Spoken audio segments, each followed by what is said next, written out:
সকালবেলা উঠেই ছাদে এসে বসে পড়েছে। ও হচ্ছে বিড়ালের ছানা দেখবে বলে। তো সকাল থেকেই আমাকে বলছে মা ছাদে নিয়ে চলো, ছাদে নিয়ে চলো। কিসের জন্য তো আমি বুঝতে পারিনি। তো এখানে এসে দেখছি ও ছাদে এখানে বসে পড়েছে রোদেতে। হচ্ছে বিড়ালের ছানা দেখবে তার জন্যই। তো চলো, সকলকে গুড মর্নিং জানিয়ে আজকের ব্লগটি আমি শুরু করছি। আজকেও অনেকটা পরেই রোদটা উঠেছে, কুয়াশা কুয়াশা মতন এসেছিলো।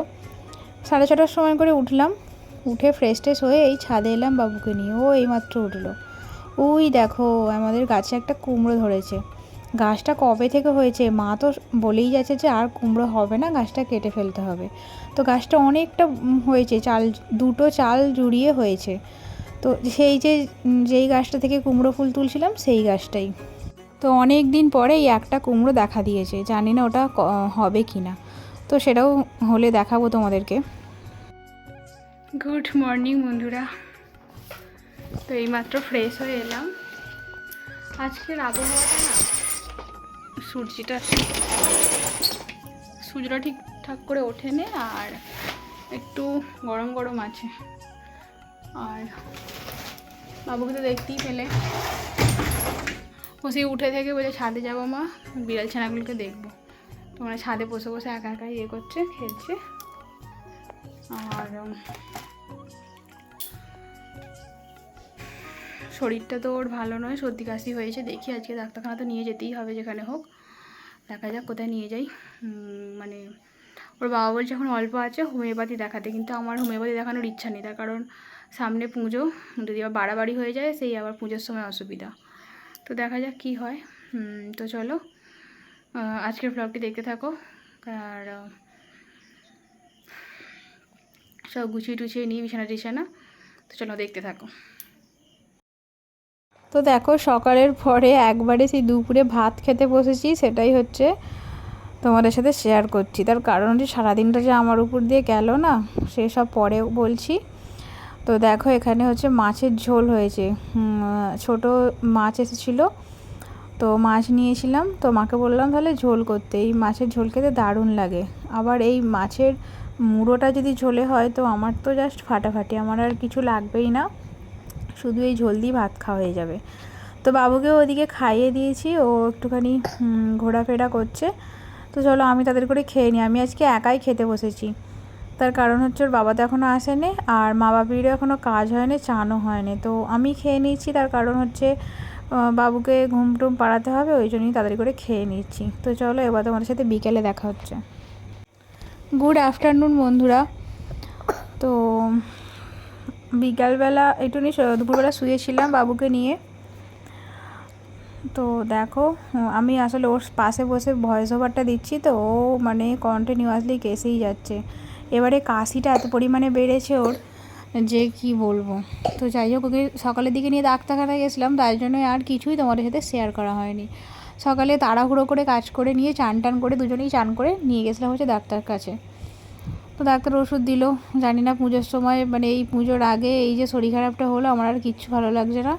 ঠাকুর দেখতে যেতে পারবো কি সেটাও মানে না গেলেই তবে ভালো হয়, কিন্তু পুজোটা কীভাবে মিস করব সেটাও বুঝতে পারছি না। আসলে ওকে যদি এখন নিয়ে গাড়ি করে বেরোই না, আরোই বেশি বাড়াবাড়ি হয়ে যাবে ঠান্ডা হাওয়া লেগে। তো দেখা যাক কতদূর কী হয়। শরীর যদি ভালো না হয় আবার ডাক্তারখানায় নিয়ে যেতে হবে। আর তো সেই জন্যই আজকে সেরকমভাবে তোমাদের সাথে ব্লগ শেয়ার করতে পারিনি। তো দেখো চুলটা দেখো কেটে আমি একদম ছুটুরি করে ফেলেছি। চুলটা মানে উঠে না ডগটা এত সরু হয়ে গেছিলো, মানে পুরোটাই সরু হয়ে গেছে, ডগটা যেন আরও বেশি সরু হয়ে গেছে, তার জন্যই আর কি চুলটা কেটে একদম ছোটো করে ফেলেছি। তো চলো আমার এদিকে সব জামা কাপড় গুছানো হয়ে গেছে, নিচে যাই, নিচে গিয়ে তোমাদের সাথে দেখা হচ্ছে। তো নিচে এসে বাবু বললাম না প্রচুর পরিমাণে কাশছে, ওই জন্যই মধু দিয়ে একটা ঘরোয়া টোটকা করে খাওয়াবো। জানি না কতটা কাজ হবে। তো আমি মধু দুটো দেখো, এই মধুটা হচ্ছে ফ্রিজে ছিল, ঠিক আছে কদিন ধরে, তাও এরকম সাদা হয়ে গেছে। আমি জানি না ফ্রিজে মধু থাকলে এরকম সাদা হয়ে যায় কি না। আর এই মধুটা হচ্ছে আজকে টাটকা কিনে নিয়ে এলাম, দেখো কি সুন্দর লাল রং হয়ে আছে। এইটা কেন যে এরকম হয়েছে জানি না, ফ্রিজে রেখেছিলাম। তো চলো যেটা খাওয়াবো সেটা হচ্ছে এই যে এক কষা লেবু নিয়েছি, লেবুর রসটা চিপে নেব। আর লেবুটার উপরে মধু দিয়ে তারপরে একটুখানি ফোটাতে হবে। তো দেখতেই পাবে কী করে করছি। আসলে এই জিনিসটা আমি মানে দেখেছিলাম এক জায়গায় যে বাচ্চাদের খুব কাশি হলে এভাবে খাওয়াতে।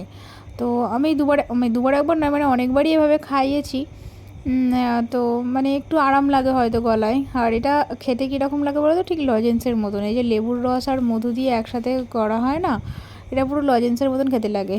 বাবু এটা বেশ প্রথমে না করে, যে বুঝতে পারে না তুই কী খাওয়াচ্ছি, কিন্তু খাওয়ার পরে ওর বেশ মজা লাগে, আমি বুঝতে পারি। তো চলো এটা খাইয়ে দিই ওকে। মানে এটা এখন এভাবে খাওয়ালে হবে না। এই যে গ্যাসেতে একটুখানি হালকা গরম করে নিতে হবে, মানে জাস্ট একটুখানি গরম করে নিতে হবে, ওই 10-15 সেকেন্ডের মতন।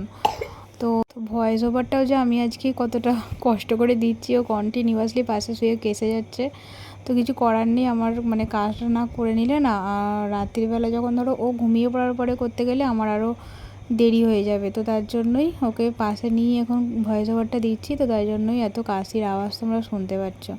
তো চলো এই যে হালকা করে গরম হয়ে গেল, এটাকেই ওকে খাওয়াতে হবে। এই যে একটুখানি হয়েছে, গরমটা দিলে আবার হবে না, মানে ছাঁকা লেগে যাওয়ার ভয় আছে। তো একটুখানি ঠান্ডা করে তারপরে দেবো।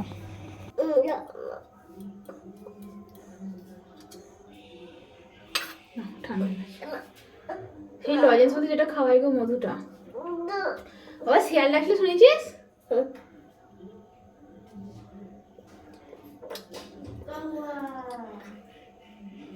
ভালো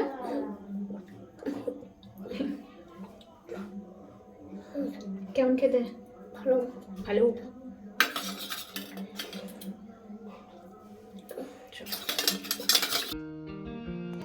গুড ইভিনিং বন্ধুরা।